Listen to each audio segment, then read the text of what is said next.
Halo teman-teman, selamat datang kembali di channel saya. Kita lanjutkan siap ujian sekolahnya. Kalau kemarin sudah kita bahas part yang pertamanya, bagian pertama atau part 1-nya. Kebetulan fisika semua, sekarang kita lanjutkan untuk bagian biologinya. Ya, kita mulai saja. Yang pertama, kamu diberikan hasil pengujian dengan lakmus ya. Hasil pengujian dengan lakmus, larutan 1, ini lakmus biru, lakmus merah. Hasilnya merah-merah, biru-biru, biru-biru, biru merah. Nah, untuk mengingatkan kalian, catatannya kayak gini. Kertas lakmus merah itu tetap merah kalau dalam lingkungan asam atau netral, dan berubah warna jadi biru kalau basah. Sedangkan lakmus biru, dia itu berubah menjadi merah dalam asam dan tetap biru kalau basah atau netral. Nah, lebih gampangnya gini. Kalau ini biru sama merah, pokoknya dua lakmus berbeda. Merah-merah itu pasti asam. Biru-biru basah. Biru-biru basah. Tetap garam. Larutan yang bersifat basah sudah pasti yang 2 dan 3. Oke, kita berikan berbagai macam peristiwa. Kayu kering diubah menjadi kursi dan meja. Wah, ini sih perubahan fisika. Pagar besi yang berkarat. Berkarat itu kimia. Kertas digunting menjadi potongan-potongan kecil. Berubah bentuk saja itu fisika. Buah dibiarkan berhari-hari menjadi busuk.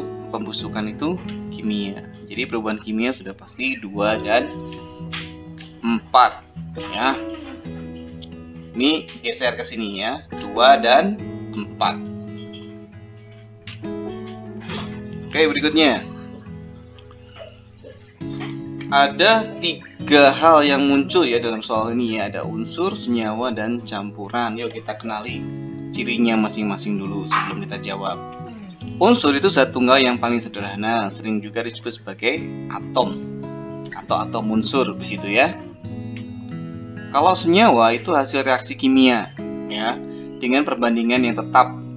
Jadi atomnya harus tetap perbandingannya, membentuk molekul atau kumpulan atom yang berbeda jenis, yang sifatnya berbeda, bahkan bisa berbeda sekali dengan sifat atom penyusunnya. Sedangkan campuran adalah kumpulan berbagai macam senyawa, molekul, unsur, atom, segala macam campur aduk. Perbandingannya juga boleh asal. Contohnya minuman teh itu ya, itu gulanya mau 1 sendok, mau setengah sendok, mau nggak pakai, tetap aja itu adalah campuran. Jadi boleh ngasal, dimana sifat asli penyusunnya masih ada. Jadi rasa manis dari gulanya masih ada. Pokoknya adalah sifat gabungan gitu, dimana sifat zat penyusunnya itu masih tetap ada. Nah, kita lihat di sini. Unsur jadi berubah warna nggak nyocok. Senyawa, perbandingan tiap zat asal berubah, nggak boleh ya. Campuran, sifat zat asal tidak berubah. Nah, kan memang masih ada ya. Senyawa menghasilkan zat yang berbeda dengan asalnya. Ini bisa jadi. Berarti menurut saya ini soal kita bisa jawab jawaban 3 betul, 4 tidak salah. Lanjut. Ini ada di garis bawahi mononatrium glutamat dan aspartam. Nah, gampang lah. Mononatrium glutamat itu kan penguat rasa ya, atau penyedap rasa. Aspartam itu pemanis. Jadi penyedap dan pemanis, gampang. Berikutnya, suatu bahan yang berwujud cair terkotori oleh zat padat atau bahan lain yang punya titik berbeda. Pemisahan campuran yang tepat. Nah, ini kita bahas dulu. Pemisahan campuran itu kayak gimana dulu. Filtrasi ini biasanya memisahkan padatan dengan cairan ya, yang diambil cairannya biasanya. Berikutnya, distilasi memisahkan 2 cairan dengan titik didih yang berbeda, alkohol sama air misalnya. Sublimasi melibatkan wujud padat ke gas seperti pembuatan kapur barus.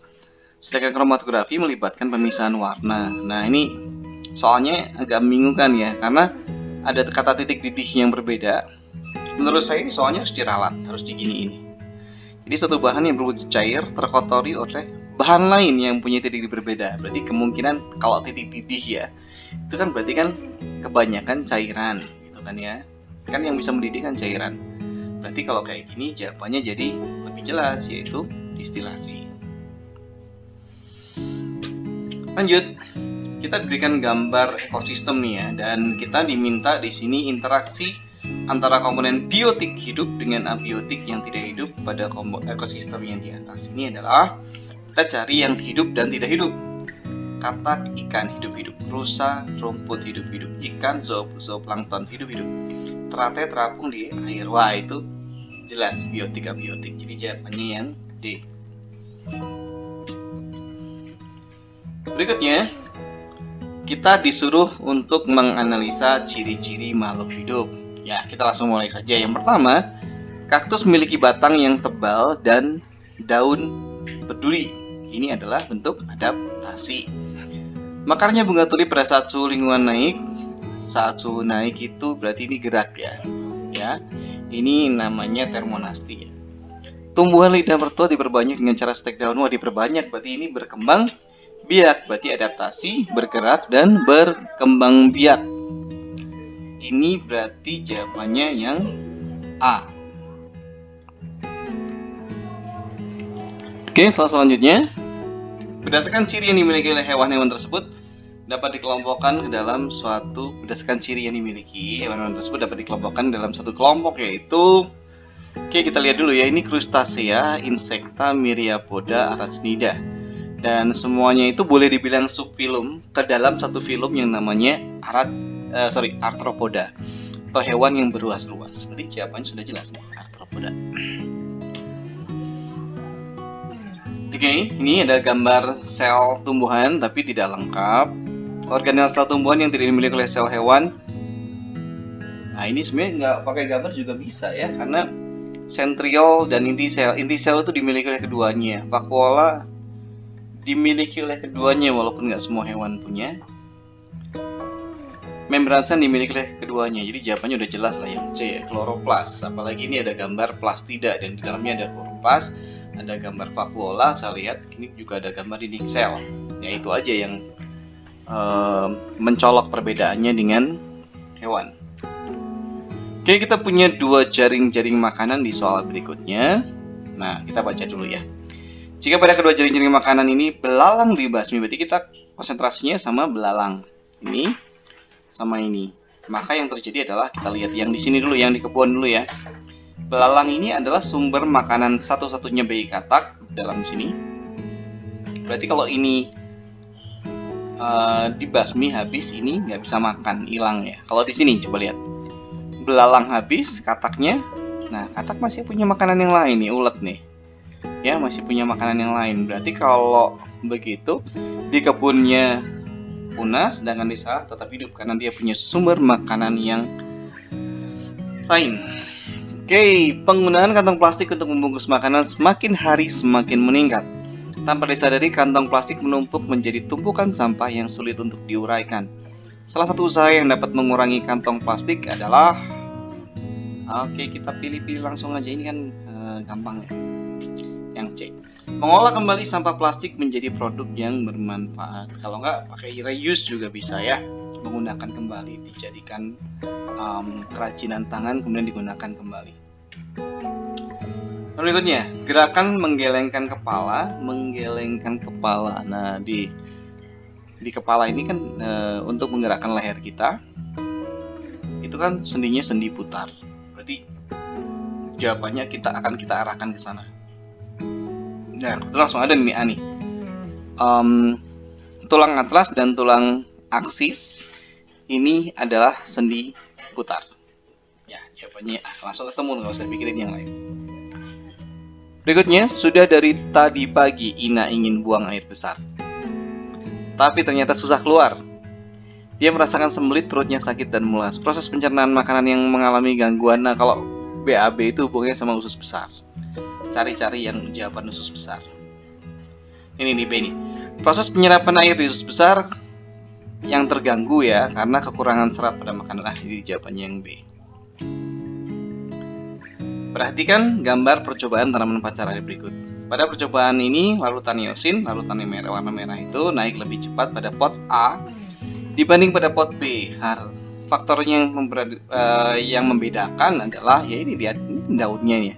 Berarti ada hubungannya dengan daun, yaitu adalah daya isap daun. Makin banyak daunnya ya, nyerapnya makin kuat.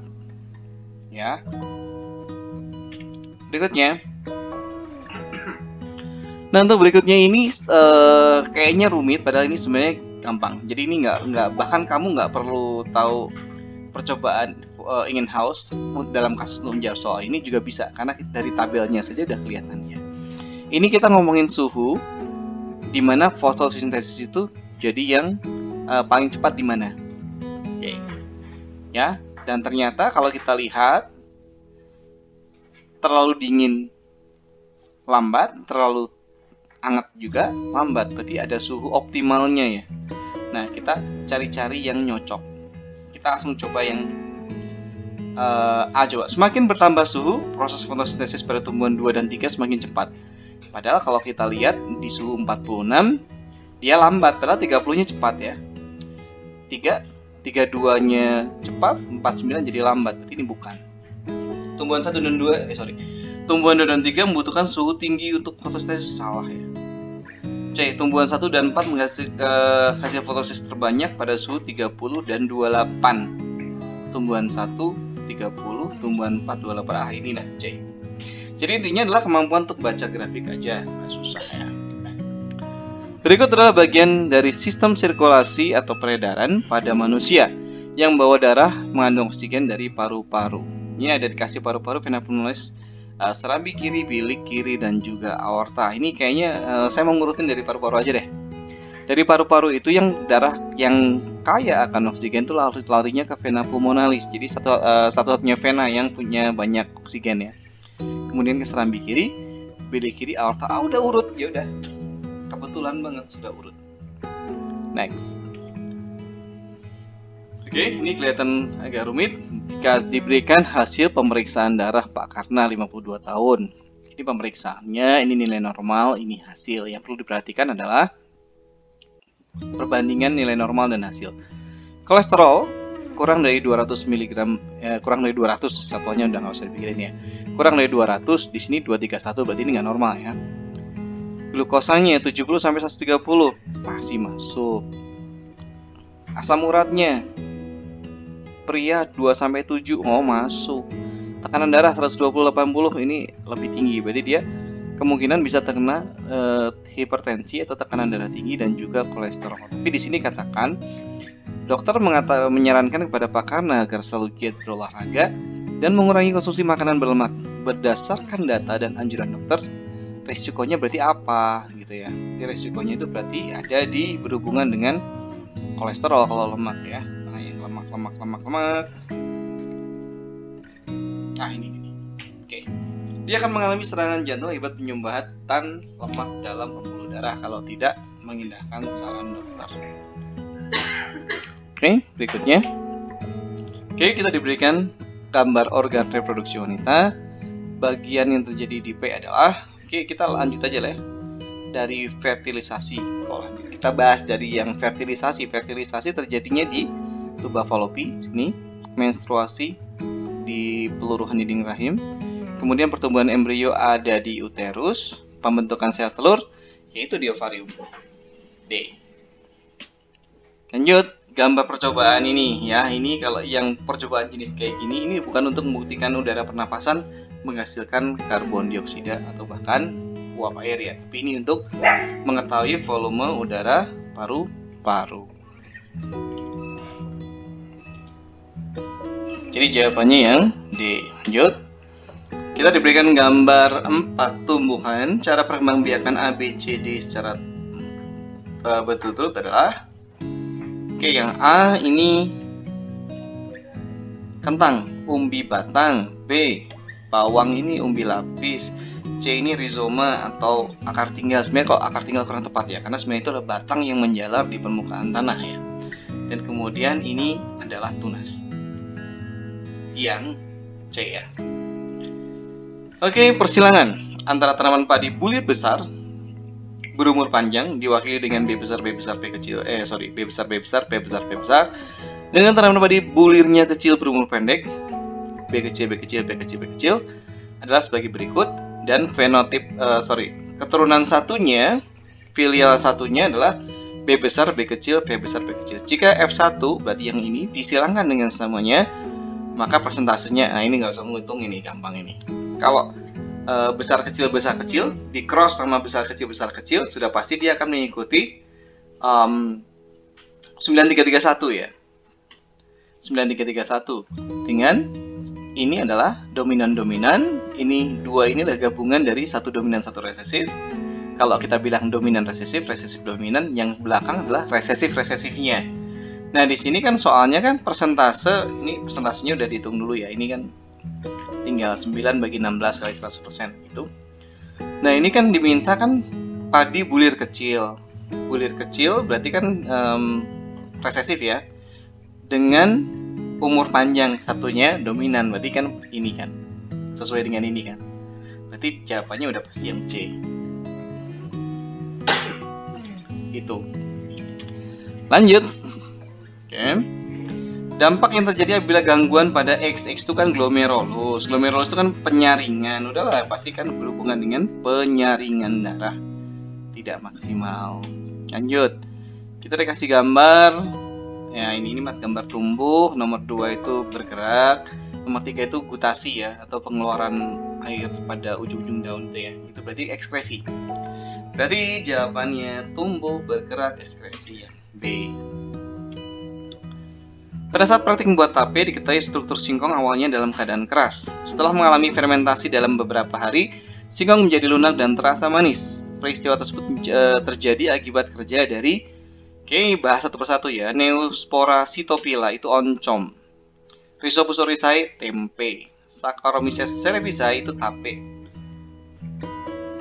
Lactobacillus jelas yogurt. Jawabannya sudah pasti yang C. Soal terakhir hari ini dari 25 soal ya untuk di part 2 ini ya. Sekelompok mahasiswa melakukan praktikum bioteknologi dengan bahan dasar air kelapa yang difermentasi dengan menggunakan mikroba tertentu sehingga dihasilkan produk yang memiliki ciri-ciri rasa kenyal dan sedikit asam. Udahlah, ini pasti nata de coco. Nata de coco yang mana lagi kalau bukan Acetobacter pseudomonas ya. Ya, tadi Saccharomyces sudah dibahas, Lactobacillus sudah dibahas, Neospora cytophila juga sudah dibahas. Oke teman-teman, sekian saja video pembahasan dari persiapan ujian sekolah yang part kedua. Sampai ketemu di video selanjutnya. Bye-bye.